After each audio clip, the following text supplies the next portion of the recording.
Welcome back, guys. Today we'll take a look at how to do a depth first search in a BSD. After this, we'll take a look at how to do a breadth first search in a BSD. The only difference between a depth first search and a breadth first search is, in depth first search, we first go to the children and then we go to the siblings. By siblings, I mean the nodes that are on the same level as our current node. Okay, so 10 is a sibling of 3. Okay, and 1 is a child of 3. So what in depth first search, if we give priority to the child, we firstly go to the child and then we go to the sibling. But in breadth first search, we firstly go to the sibling and then we go to the child. Okay, so don't worry, we are not covering BFS in this part. We'll especially cover DFS. So there are basically three ways in which we can do a DFS. So firstly, we have our in-order traversal. Just give me a second.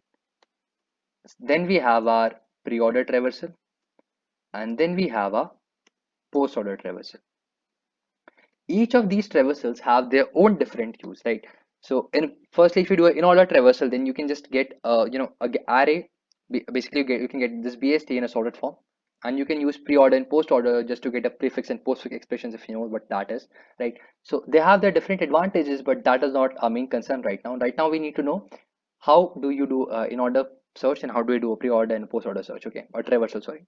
So what we do in order, firstly, we say that firstly go to the left child, then print the left child, then print the root, and then print the right child. Okay, so if I have to show the in order traversal of this graph, what we'll get? We'll get something like this: 1, 3, 4, 6, 7, 8, 10, 13, and 14. Do you see this is in the sorted form?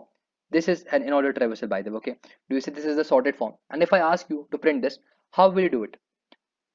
I have already given you a hint. It's very simple. Firstly, move to the left as you can. Okay, firstly move to the left child, then move to the root, and then move to the right child. So I'll just show you what I mean by this is, just give me a second. Okay, so let's start. It's really interesting. Okay, just take a look at this. So currently I'm at root. Okay, every traversal starts from root. Oh, I hope you are clear on that. Okay, so I move to the left child. Okay, I come here. This is again a root. I again move to the left child. So this is a root. I print it. uh, I can't, I can move to the left side, but that is null. So I'll just return back from there. I'll just return back from there. Okay, now I print my root. Okay, now I'm in this step. I print my root. Okay, after that I move to the right child, but again there is nothing here. So I just I move back. Okay, after that, since I'm already done with this part, right? I'm done with this part. I go back to the 3, and for 3, we initially move to the left side. Now we'll print 3. Okay, so we have printed 1. Sorry, we have printed what? We have printed 1. After that we have printed 3. Pardon my drawing, not very good. Okay, so after that, what we do? After that, we have this right side. After that, we move to the right side. Okay, after that we are at 6. So again we follow this rule of left root right. So I move to the left side. Okay, I print 4. So again 4. After that I move back. I come to the 6. After that I print my 6, since this is the root, right? After that I move to the right side. So I print my 7, because 7 doesn't have any more childs. So I print 7. And after that, similarly I'll just keep on coming back till I come back to 8. So after that I have my 8, right? So I print my 8, and after that I move to the right side. 10. Firstly I see that does it have any left in any left child? So it does not have, so it will just come back, and I'll then print my 10. Pretty simple, right? After that I'll move to 14, and for 14, firstly I'll move to the left side. I'll print 13, then I'll come back, I'll print 14. So this way I've just successfully done my in-order traversal. This is what I mean by in-order traversal. Okay, so left, root, right. For if you're actually getting complicated like what we are doing, just I'll just give you a very simple hint. So for an example, suppose that we only had a BSC like this. We only have 3 nodes, 3, 8, 10. Okay, I ask you to do a in-order traversal. What will you do? The first thing that you'll do is move to the left child. Okay, and if left child does not have any more child, just print that. So I print my 3. Pretty simple, easy to understand, right? After that I move back. I come here. After that I just print 8. Simple. Since after that I just move to the right side, and since right child, since this node also does not have any more child, I just print it. So 10. Done. This is what I mean by in-order traversal. Simple. Done. So just follow this rule, that left, root, right. And in-order traversal is only of, I think, 3 lines only. Okay, and similar goes for pre-order and post-order traversal. So now let's talk about the pre-order traversal. So what pattern does pre-order traversal follows? It says that firstly print the root. Okay, firstly print the root. After that move to the left child, and after that move to the right child. So this is the pattern that we are supposed to follow for a pre-order traversal. And if I do a pre-order traversal of this particular graph, so I'll start from root, that is 8, right? I print my 8. After that I move to the left child, so I get 3. Okay, so when I move to 3, for this I'll have to follow this root LR pattern again. So I'm at 3, I'll follow the root LR pattern. So firstly I'll print my root, that is 3. After that I'll again move to the left child, that is 1.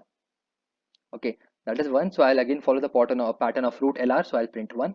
And in similar way I can just print all the traversal, but I'll just show you that in a better way. So suppose the pattern we are clear, root LR, right? So firstly we print our root, we print 8. Okay, after that I move to the left side. Now sorry, after that I move to the left side, and here I'll follow that pattern again of root LR. So firstly I'll print my root, that will be 3. Okay, after that I'll move to the left side, so I'll again follow my pattern of root LR, so I'll print my 1. And after that I have to move to my left side, but there is no left side, so I just print it. I come back, and after that I move to the right side, and here again I have to follow the pattern of what root LR. So I print my 6. Done. After that I move to the left side, again following the pattern of root LR. So for every single node, it's not like you only have to follow this for one node. For every single node you have to follow the pattern of root LR.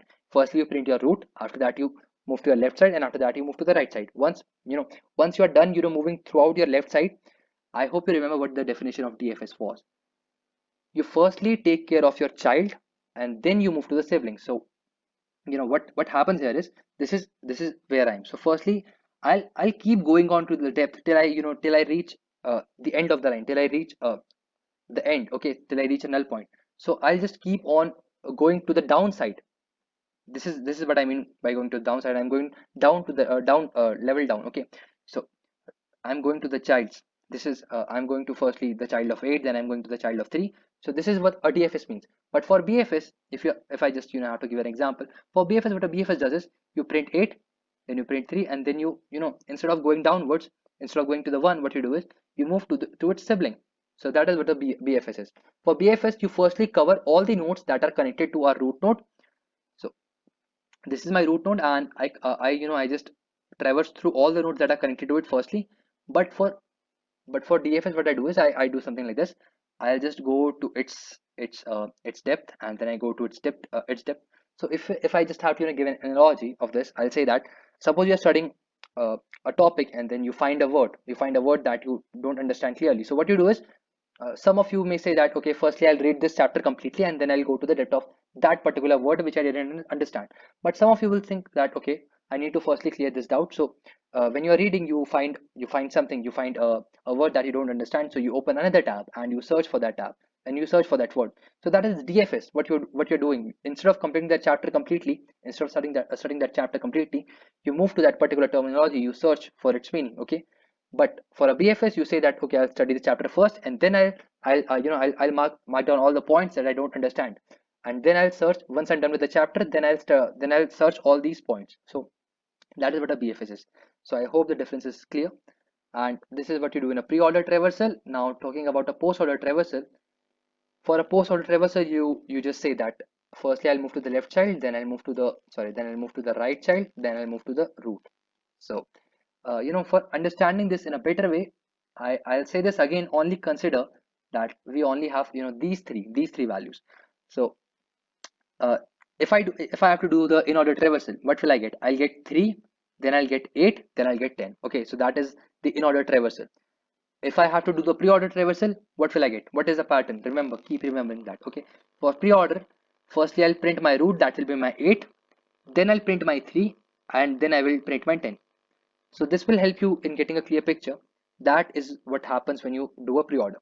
For a post-order, what you do is you firstly print 3, then you print 10, and then you print 8. So in order 3, 8, 10, pre-order 8, 3, 10, post-order 3, 10, 8. Okay. All of these traversals have their different use. You can solve different problems with them, but we are not going into their depth right now. We are doing, let's say, a BFS right now. Okay. So this is a DFS. Sorry for that. Okay, so BFS and a BST. Now let's move on to the coding part. Okay, All right, now let's start for the in-order traversal. So I have inserted a few nodes. I have made a BST, right? So this is the image of my BST. I hope you are able to understand this. So 12 is the root node, and after that we have 5 and 17 as its child, and 5 has two childs, 4 and 17, and 17 has two childs, 14 and 19.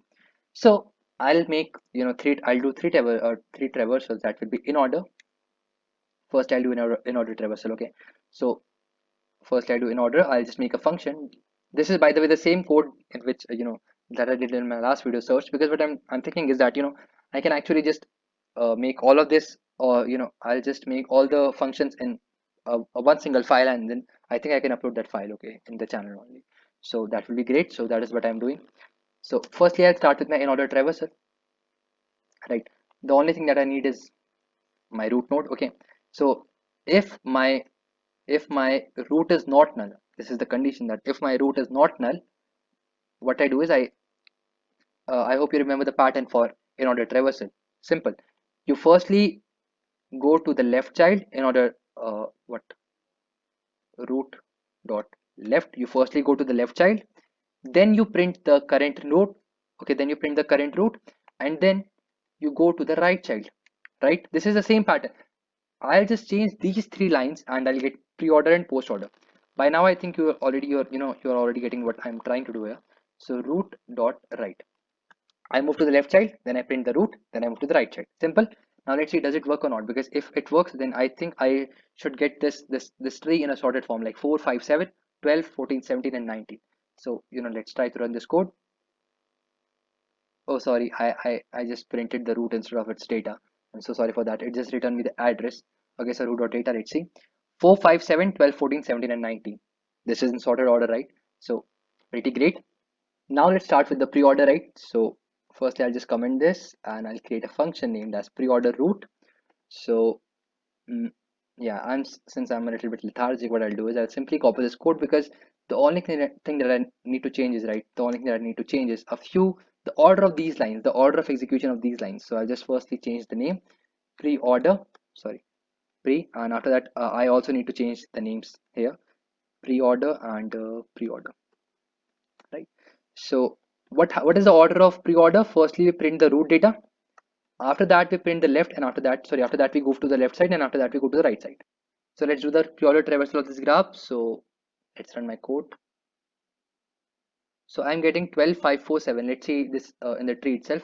Firstly we're printing 12, then we're printing 5, then we're printing 4, then we're printing 7, then we're printing 17, then we're printing 14 and 19. So yeah, this also works perfectly. Now let's make the final, that will be the post order root. It will be really great if by now you are able to code for the post order by yourself. That will be awesome. So let's just code it. Post. Don't do it like this, right? Don't do it like this, that you change the name of the function on top and you forgot to change it on the below part. So print order this. What was the remember what was the order of this post order? So firstly we go to the left, then we go to the right, and then we print the data, right? So let's do the post order traversal also. Yeah, so what we get 4, 7, and then 5. Okay, and after that we get 14, 19, then 17, and after that 14, 19, and sorry, 4, 7, 5, 14, 19, then 17, and at last we get the 12. So firstly we have printed the left subtree completely, then we have printed the right subtree completely, and then we print the root data. So yeah, that's all. These were all the three type of traversal possible for DFS, right? For DFS, for remember that DFS gives priority to the children. We first move to the children, and then we move to the siblings. Okay, so that was all for the DFS traversal, and in the next video we'll see how to do a BFS traversal. So thank you for this.